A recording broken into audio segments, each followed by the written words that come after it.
Saya melihat memang di sana terjadi perencanaan.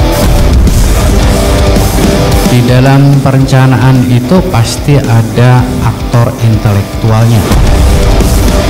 Batang otak kami kenal sebagai pusat pernafasan, sehingga jika terkena di daerah tersebut itu langsung meninggal seketika.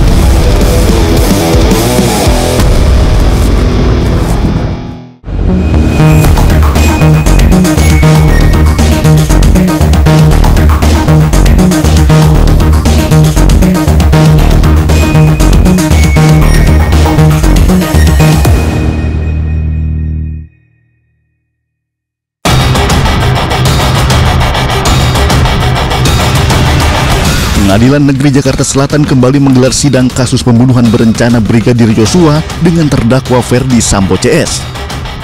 Dalam sidang yang digelar Senin 19 Desember, jaksa penuntut umum menghadirkan 5 orang saksi ahli yang terdiri dari ahli forensik, digital forensik, kriminolog, dan dari Inavis. Para ahli bersaksi untuk kelima terdakwa, yakni Ferdi Sambo, Putri Chandrawati, Richard Eliezer, Ricky Rizal, dan Kuat Ma'ruf. Menjadi saksi ahli dalam sidang lanjutan kasus pembunuhan berencana Brigadir Yosua, ahli kriminolog dari Universitas Indonesia Muhammad Mustafa mengatakan, dugaan pelecehan seksual terhadap terdakwa Putri Chandrawati tak bisa dijadikan motif pembunuhan. Pasalnya, bukti pendukung terkait pelecehan seksual itu tidak kuat. Menurut ahli, untuk motif dari berbagai motif ini, bisa nggak motif dari jangka waktu yang sudah diterangkan oleh dalam garis besar itu, kejadiannya sekitar berapa menit itu, bisa nggak motif pelecehan seksual itu menjadi motif dalam perkara ini yang utama? Ya, bisa sepanjang dicukupi dengan bukti-bukti. Bukti-bukti. Karena dari kronologi yang ada adalah pengakuan dari Nyonya PFS. Kalau dari waktu? Dari waktu juga barangkali terlalu jauh ya. Karena yang menarik begini, bagi seorang perwira tinggi polisi, dia tahu kalau peristiwa perkosaan itu membutuhkan bukti dan saksi. Ya. Satu alat bukti tidak cukup dan harus ada visum yang diperoleh. Tapi tindakan-tindakan itu tidak dilakukan. Tidak dilakukan. Meminta kepada Putri untuk melakukan visum agar supaya kalau mengadu kepada polisi alat buktinya. Jadi kalau memang tidak ada dari artiannya kalau tidak ada alat bukti berarti tidak bisa menjadi motif, begitu ya. Nah, dalam hal ini dalam perkara ini tidak ada motif seperti itu. Tidak ditemukan. Tidak ada bukti. Sambil menangis, istri mantan Kadif Propam, Putri Chandrawati, menanggapi keterangan ahli kriminolog Muhammad Mustafa. Mohon izin yang mulia untuk Bapak Profesor Mustafa sebagai ahli kriminolog. Mohon maaf sebelumnya Pak, dan saya juga menyayangkan kepada Bapak selaku ahli kriminolog hanya membaca BAP dari satu sumber saja, karena saya berharap Bapak bisa memahami perasaan saya sebagai seorang perempuan korban kekerasan seksual, pengancaman, dan penganiayaan. Dalam kesaksian lain, Muhammad Mustafa juga menyebutkan bahwa pembunuhan Yosua sudah direncanakan. Bahkan, saksi ahli juga menjelaskan ada aktor intelektual di balik pembunuhan Yosua. Menurut ahli kriminologi, bisa saudara jelaskan apakah perlakuan dari para terdakwa dalam hal ini yang sekarang menjadi terdakwa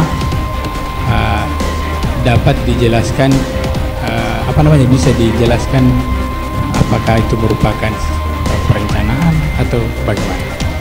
Ya, berdasarkan ilustrasi tadi dan juga berdasarkan kronologi yang diberikan oleh penyelidik kepada saya melihat memang di sana terjadi perencanaan. Dan kemudian mengapa Rizal itu kemudian bersedia melakukan, karena di dalam posisi hubungan kerja itu dia paling bawah ya. Bayangkara 2 itu kan pangkat paling rendah, sementara yang memerintahkan amat sangat tinggi.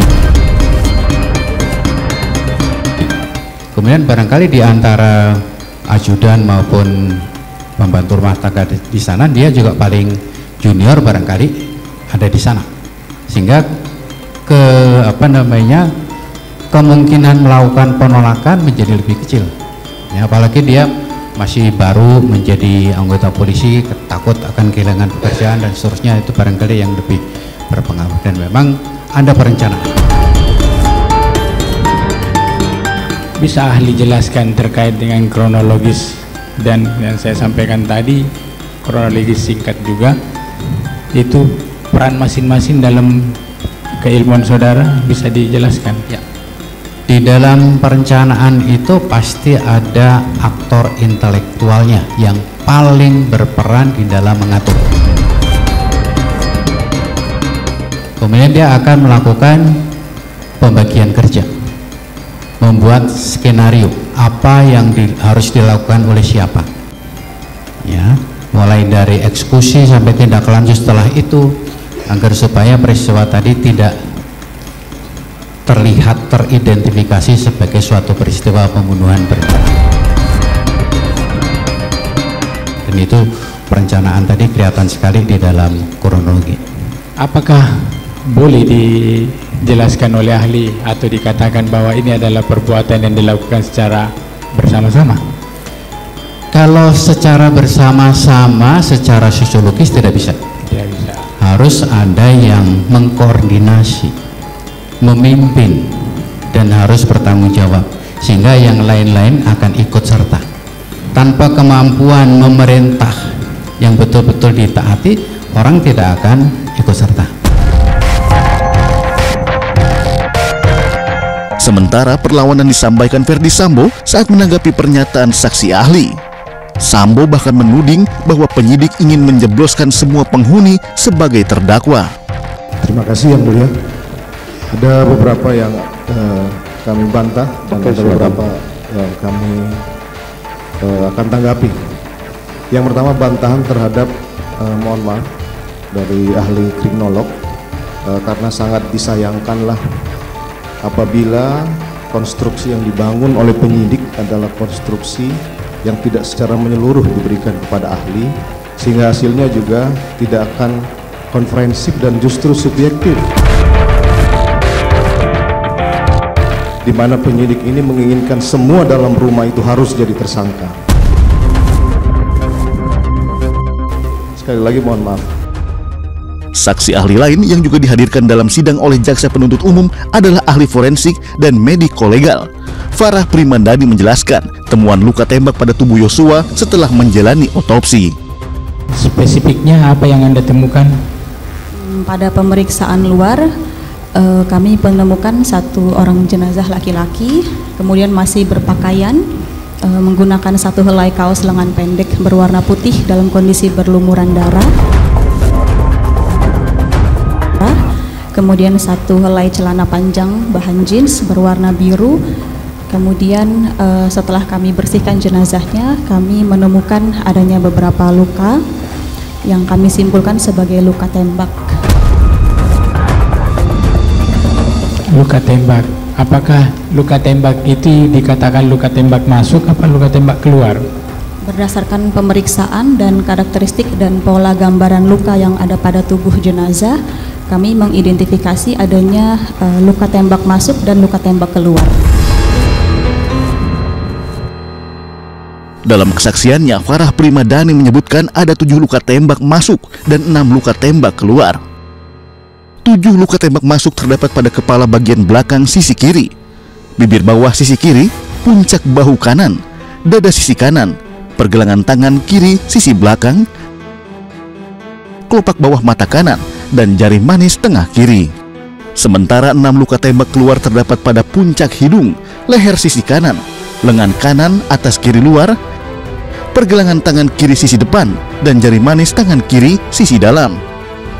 Dari 7 luka tembak yang ada, saksi ahli menyebutkan jika ada 2 luka tembak yang berakibat fatal, dan 1 diantaranya mengakibatkan meninggal seketika.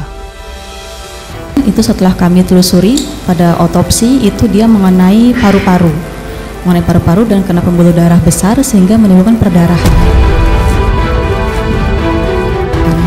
Jumlah perdarahan yang saya temukan waktu pemeriksaan itu sekitar di atas 700 ml dengan bekuan darah ada 150 gram. Dengan jumlah segitu itu sudah dapat bersifat fatal bagi korban, menimbulkan perdarahan, dapat menimbulkan kematian namun memang tidak seketika. Kemudian kalau di kepala itu memang dia setelah kami telusuri lukanya pada saat pembukaan rongga kepala itu mengenai jaringan otak. Salah satu otak itu yang kena adalah di batang otak. Batang otak kami kenal sebagai pusat pernafasan, sehingga jika terkena di daerah tersebut itu langsung meninggal seketika. Ahli digital forensik memutarkan rekaman CCTV dalam persidangan. Apa fakta baru yang diungkapkan? Sesaat lagi hanya di iNews 5.